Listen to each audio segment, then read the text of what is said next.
이 국정원의 정상적인 법률 자문 조직, 즉 기획조정실 법률처를 무시하고 김건희 압력으로 임명된 김상민 특보에게 법률 검토를 요청하여 작성된 것입니다. 김상민 특보는 윤석열 탄핵 인용 하루 전인 지난 4월 3일 법원이 적시한 범행 도구인 등산용 칼을 문구용 커터칼이라고 하는 등 상식 이하의 용어를 써가면서 당시 제1야당 대표가 목숨을 잃을 뻔했던 엄중한 사건의 의미를 축소하는 보고서를 작성하여 대테러국에 보냈습니다. 이재명 대표님을 찔렀던 흉기와 동일한 칼을 공개합니다. 바로 이 칼입니다. 공공방송과 국민들의 미풍양속을 해칠 가능성을 있기 때문에 일단 칼 집에 넣었습니다만 그 실체는 이렇습니다. 바로 이 칼입니다. 이 칼과 문구용 커터칼이 같습니까? 전혀 다릅니다. 이렇게 문구용 커터칼로 마치 이재명 대표를 헤아려 했으나 아무런 일도 벌어지지 않았다 라는 식의 보고서를 작성을 한 것이 바로 김상민입니다. 이 칼날의 길이는 12.2cm로 말이 등산용 칼이지 이 칼의 이름은 스트롱아미, 강력한 육군이란 뜻이죠. 입마살상용으로서도 전혀 손색이 없는 무기입니다. 범인은 심지어 살상력을 더욱 높이기 위해 한쪽 면에만 서 있는 이 칼날의 반대편 부분을 갈아서 치명적으로 이재명 대표를 살해하기 위한 양날의 검으로 만들어서 실행에 옮겨서 이재명 당시 대표의 경정맥의 65%를 자르고 들어갔던 것입니다. 이 칼은 과거 박근혜 대표에 대한 테러 당시 사용된 것과 비슷한 문구용 커터칼입니다.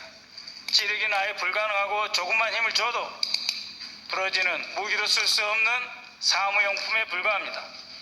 제정신이라면 어떻게 이 두 칼을 같은 칼이라고 할 수 있습니까?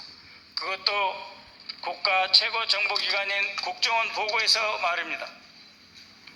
어제 밝힌 대로 이재명 대표에 대한 명백한 테러 사건을 테러로 지정하지 않기 위해 커터칼이다 라고 커터칼 미수로 왜곡 축소하도록 한 조태용 전 국정원장과 김상민 전 특보 그리고 국정원 전 테러국장에 대해서는 직권남용, 허위 공문서 작성 및 행사 그리고 정치관여 혐의로 고발할 예정입니다.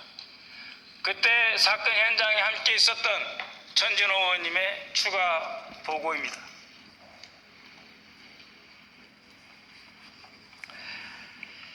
그런데 문제는 이것만이 아닙니다. 국정원은 김상민의 축소, 왜곡 보고서가 작성된 지 한 달여 뒤인 지난 5월 14일 국무조정실 대테러센터에 대테러 합동조사팀을 가동하는 것이 불효하다라는 입장을 구두로 통보했습니다.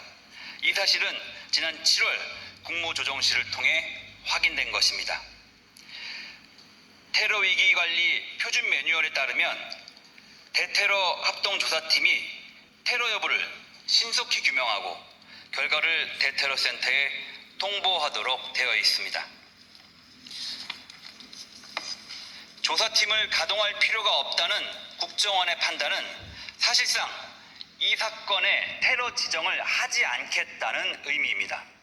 결국 윤석열 정권 국정원은 대법 선고가 난 뒤에도 사건을 3개월 넘게 끌다가 대선 직전 김상민의 축소 왜곡 보고서를 바탕으로 이 사건이 테러에 해당되지 않는다는 결론을 내리고 은폐하려 했던 셈입니다. 사건 직후인 2024년 1월 3일에는 국정원이 즉시 대테러 합동조사팀을 꾸려 합동조사 결과를 국무조정실 대테러센터에 통보한 바 있습니다. 그러나 그 이후 테러 여부를 신속히 규명해야 할 의무가 있는 국정원과 국무조정실 대테러센터는 서로 책임을 떠넘기며 테러 지정을 미뤘고, 윤석열 탄핵심판 정국이었던 2025년 4월 3일 정치검사 출신 국정원 특보는 야당 대표이자 유력 대선 주자였던 정치인에 대한 테러를 커터칼 미수라고 다시 한번 축소 왜곡했습니다. 그리고 본격적으로 대통령 선거 유세가 시작된 직후인 지난 5월 14일 국정원은 이 보고서를 근거로 국무조정실 대테러센터에 대테러 합동 조사팀을 다시 가동할 필요가 없다. 즉, 유력 대선 주자를 흉기로 찔러 살해하려 했던 사건은 테러가 아니니 국정원 등 관계기관은 손 놓고 있어도 된다라는 신호를 준 것입니다.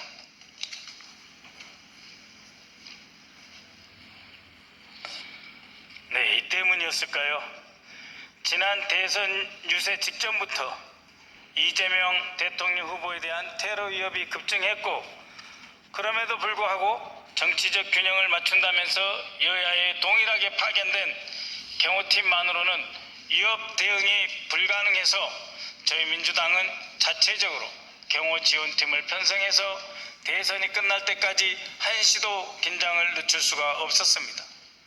유권자들이 후보자의 얼굴을 잘 볼 수 없다며 불만을 터뜨려도 꼭꼭 숨으려 한다는 상대 후보 측의 네거티브 공세에도 불구하고 저희는 방탄연단과 방탄유리로 후보를 지켜야 했습니다. 국정원 특별보좌관의 커터칼, 사무용 커터칼 미수 보고서는 내란으로 나라를 뒤집어 놓고 치러지는 대통령 선거에서 도저히 이길 가망이 없자 상대 후보, 즉 이재명 후보에 대한 테러를 유도해 제거하려는 참으로 무서우면서도 치졸한 내란 장당들의 책동이었던 것입니다. 2024년 1월 2일 이재명 대표에 대한 테러가 발생했을 때 국정원은 부산지부, 군 및 경찰 관계자를 구성해 대테러 합동조사팀을 소집하여 출동시켰습니다. 테러 여부를 조사하기 위해 출동했다는 이들은 경찰이 살인미수로 수사하겠다는 말만 듣고 현장에서 철수했다고 합니다. 말도 안 되는 소리입니다. 대테러 주무기관인 국가정보원이 설사 경찰에서 살인미수로 수사한다고 해도 전문성과 정보를 바탕으로 독립적으로 테러 해당 여부를 판단해야 한다는 국가정보원이, 그래서 테러 방지법이 그토록 필요하다고 했던 국정원이 경찰의 말만 듣고 스스로의 권한을 포기한 것이라고 하니 도대체 말이 되는 소리입니까? 국정원의 역사에 이런 일이 있었습니까? 간첩 잡으러 갔다가 경찰이 간첩 아닌 것 같다 하면 물러납니까? 권한을 달라고 테러 방지법에서 그토록 아우성 쳤으면서도 정작 이재명 대표에 대해서만 그 권한을 사용하지 않았던 것은 무슨 이유입니까?